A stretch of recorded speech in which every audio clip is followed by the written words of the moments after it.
Simple et chic, français et fantaisiste, aujourd'hui la petite histoire du béret. Simple et chic, français et fantaisiste, aujourd'hui la petite histoire du béret. Simple et chic, français et fantaisiste, aujourd'hui la petite histoire du béret. Ah, quelle jolie galette que l'on porte sur nos têtes. Il fait office de parasol ou de parapluie, il nous fait des allures de canaille ou de grande dame. Ah, quelle jolie galette que l'on porte sur nos têtes. Il fait office de parasol ou de parapluie, il nous fait des allures de canaille ou de grande dame. Ah, quelle jolie galette que l'on porte sur nos têtes. Il fait office de parasol ou de parapluie, il nous fait des allures de canaille ou de grande dame. Mais il est avant tout l'image du franchouillard aussi sympathique que, disons-le franchement, un tantinet ridicule. Mais il est avant tout l'image du franchouillard aussi sympathique que, disons-le franchement, un tantinet ridicule.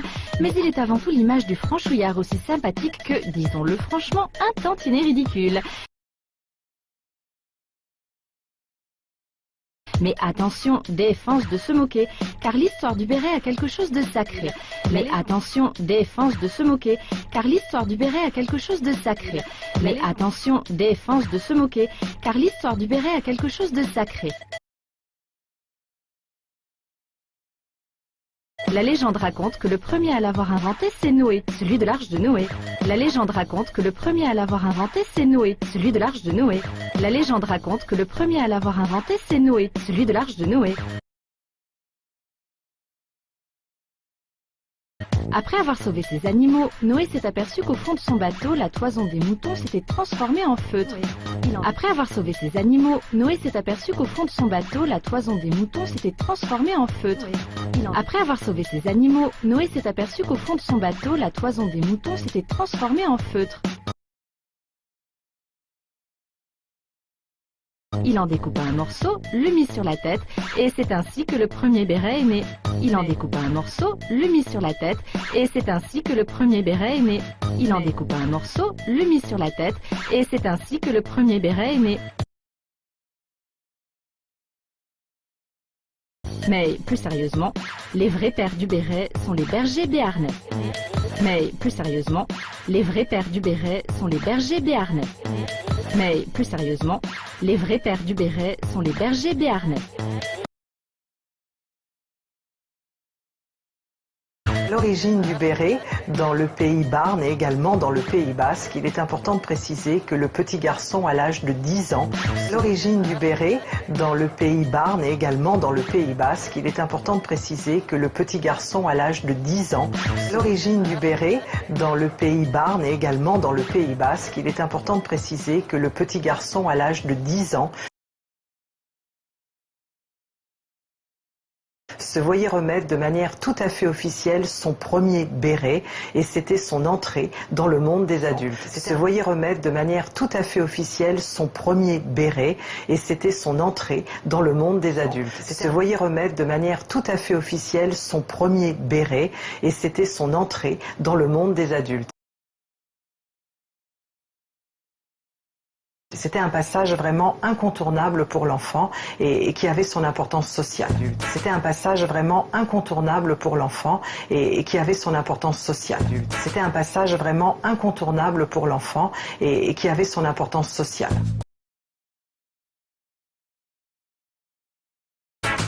À l'origine, les bérets tricotés par les bergers sentaient la bête, étaient poilus et rétrécissaient à la première averse.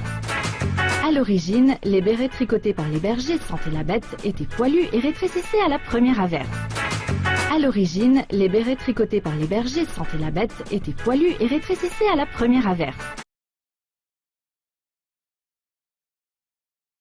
Au XIXe siècle, les femmes se sont penchées sur lui et lui ont coupé les poils à ras et l'ont garni d'une doublure en soie. Au XIXe siècle, les femmes se sont penchées sur lui et lui ont coupé les poils à ras et l'ont garni d'une doublure en soie. Au XIXe siècle, les femmes se sont penchées sur lui et lui ont coupé les poils à ras et l'ont garni d'une doublure en soie. Depuis, tous les messieurs se l'arrachent, à commencer par les militaires. Depuis, tous les messieurs se l'arrachent, à commencer par les militaires. Depuis, tous les messieurs se l'arrachent, à commencer par les militaires. Jusqu'à aujourd'hui, les chasseurs alpins le portent fort bien. Jusqu'à aujourd'hui, les chasseurs alpins le portent fort bien. Jusqu'à aujourd'hui, les chasseurs alpins le portent fort bien. Mais sa véritable nature revient au galop car le béret, ce qu'il aime avant tout, c'est la liberté et les gens pas bien comme il faut. Mais sa véritable nature revient au galop car le béret, ce qu'il aime avant tout, c'est la liberté et les gens pas bien comme il faut. Mais sa véritable nature revient au galop car le béret, ce qu'il aime avant tout, c'est la liberté et les gens pas bien comme il faut.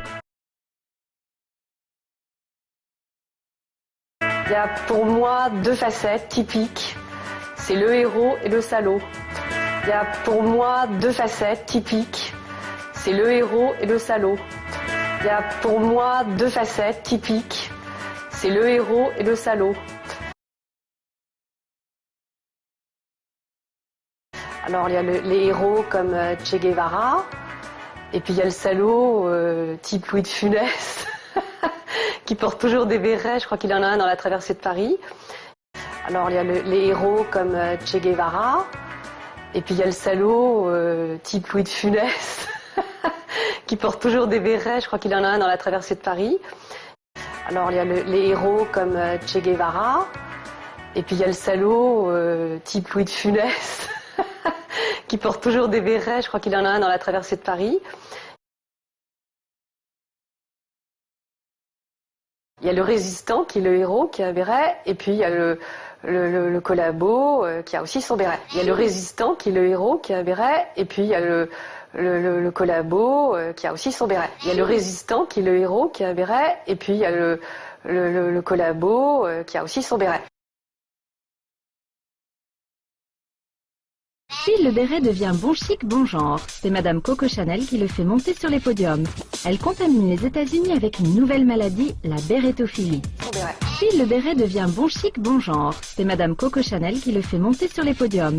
Elle contamine les États-Unis avec une nouvelle maladie, la bérétophilie. Puis le béret devient bon chic, bon genre. C'est Madame Coco Chanel qui le fait monter sur les podiums. Elle contamine les États-Unis avec une nouvelle maladie, la bérétophilie.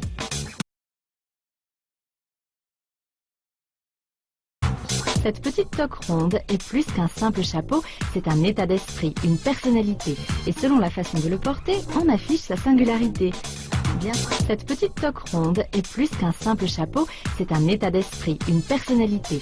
Et selon la façon de le porter, on affiche sa singularité. Bien, cette petite toque ronde est plus qu'un simple chapeau, c'est un état d'esprit, une personnalité. Et selon la façon de le porter, on affiche sa singularité. Bien centré, il dit « C'est moi, regardez-moi comme je suis beau ». Sur le côté, ça va cramer. Et sur l'œil, il fait ou vieux cocker ou fashion victime. Bien centré, il dit « C'est moi, regardez-moi comme je suis beau ». Sur le côté, ça va cramer. Et sur l'œil, il fait ou vieux cocker ou fashion victime. Bien centré, il dit « C'est moi, regardez-moi comme je suis beau ». Sur le côté, ça va cramer. Et sur l'œil, il fait ou vieux cocker ou fashion victime. En orange, Jean-Paul Gaultier plus près de nous, Balenciaga ont réhabilité périodiquement le béret et après le français c'est devenu le symbole de la parisienne parce qu'en orange, Jean-Paul Gaultier plus près de nous, Balenciaga ont réhabilité périodiquement le béret et après le français c'est devenu le symbole de la parisienne parce qu'en orange, Jean-Paul Gaultier plus près de nous, Balenciaga ont réhabilité périodiquement le béret et après le français c'est devenu le symbole de la parisienne. Avec un biais instable tout à fait stable, une grande plume et qu'on doit porter avec une désinvolture élégante. Avec un biais instable tout à fait stable, une grande plume et qu'on doit porter avec une désinvolture élégante. Avec un biais instable tout à fait stable, une grande plume et qu'on doit porter avec une désinvolture élégante. Et s'il peut être chic, c'est encore en vieille canaille qu'il est le plus sympathique. Et s'il peut être chic, c'est encore en vieille canaille qu'il est le plus sympathique. Et s'il peut être chic, c'est encore en vieille canaille qu'il est le plus sympathique.